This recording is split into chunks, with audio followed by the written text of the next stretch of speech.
Hello and welcome to today's quick tip brought to you by the Manager's Resource Handbook.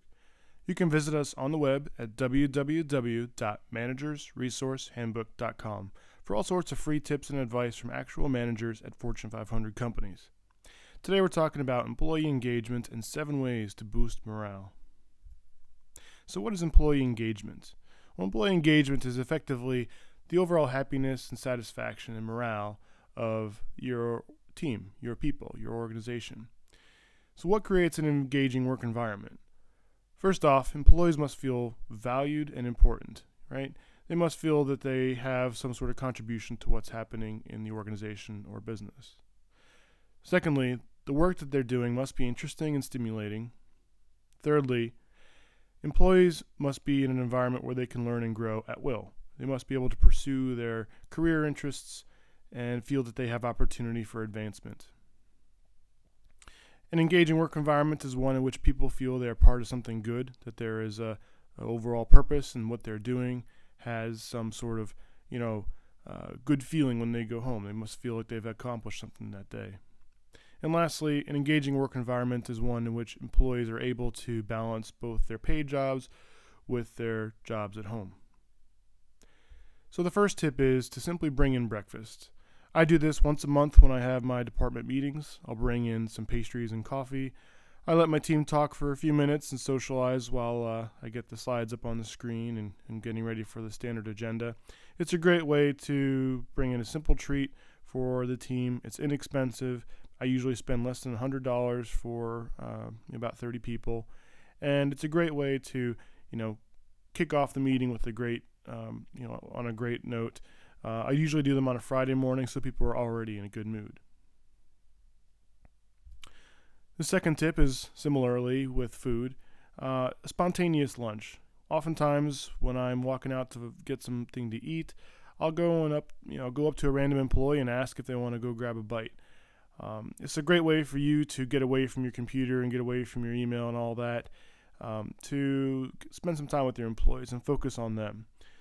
Similarly, it's a great way for the employee to be, get some face time with the boss, as well as for them to be, outside of the office to where they can feel a bit more comfortable to talk to you about any issues or concerns they may have.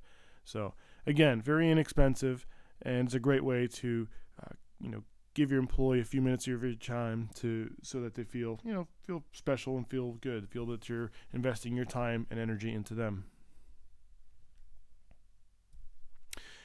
Tip number 3 is more food, although this is the last one related to food.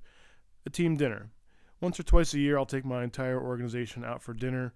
It's a great way to get out of the office, let people relax and socialize outside the pressures and stresses of the office. I may take them out for some activities, some social outing like bowling, or perhaps I'll take them out to a nice restaurant and take them out for a nice meal.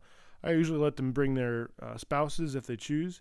Again, it's a great way to help foster relationships and build, interpersonal relationships between the team members that helps them get them, through the day at work. Tip number 4 is to offer training and a chance to learn. People want to, grow and advance throughout their career, and they want the opportunity, for the organization to provide that for them, right?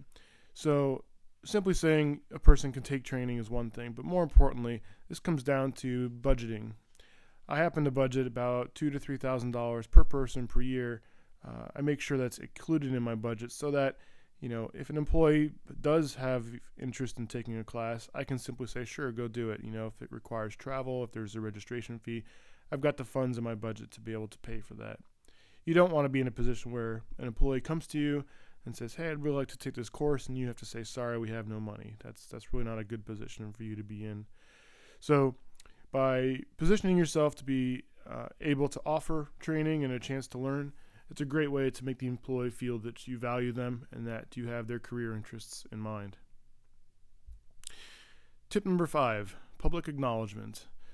It could be simple things like an email that you distribute to your team to say, hey, John did a really good job with this project. The customer was happy. Perhaps it's more in a team meeting setting, whatever the case may be. But really, even though not every employee may want to be in the spotlight, it sends a message to all your employees that you're watching, that you see what's going on, and that you value their contributions. It's a great way to make those employees feel special. It also is a great way for you as a manager to highlight those things that you really value. So, for example, if somebody stayed late to meet their commitment, even though it was a Friday, they said they would have it done. That's something you really want to publicize and say, hey, Mary, she said she would have it done by Friday, and even though she was falling behind, she stayed to make sure that got done. That's a great thing for you as a manager, a great tool for you as a manager to reinforce the behaviors that you're looking for. Tip number 6. The Friday afternoon recognition. I block out about 30 minutes every Friday on my calendar where I can shut my door and I can just think about the week that just, is about to end. And I can think about what it was that my employees did, the good things they did. And I can send a few emails of, appreciation or thanks. I can send some spot, cash awards types of things. But basically, it's at the end of the week when I can kind of reflect back on the previous 5 days. If you wait till Monday, you're going to be more focused on the week ahead, and you'll probably have forgotten a couple of the little things that, could use your, congratulations to that employee. And the last tip is core work hours. Every employee is different. Every employee has different values and needs in life outside of work. So I basically tell my employees, look, I don't really care what time you get in. I just need you in by 9 a.m., and I need you to stay until at least 3. That gives them some flexibility if they want to come in early to make sure they get home in time for the kids to come off the school bus, or if they want to come in a little bit later and stay a little bit later to avoid the rush hour, they can do that. But the point is, just because you may get there at 6 a.m. doesn't mean you should expect your employees to get there at 6 a.m. So, from an engagement and morale standpoint, if your employees know that, you're flexible and you're willing to accommodate their personal lives and personal interests, it's a great way to boosting morale within your department. So that does it for today's quick tip. Thanks again for listening. You can visit us on the web at www.managersresourcehandbook.com. Talk to you next time.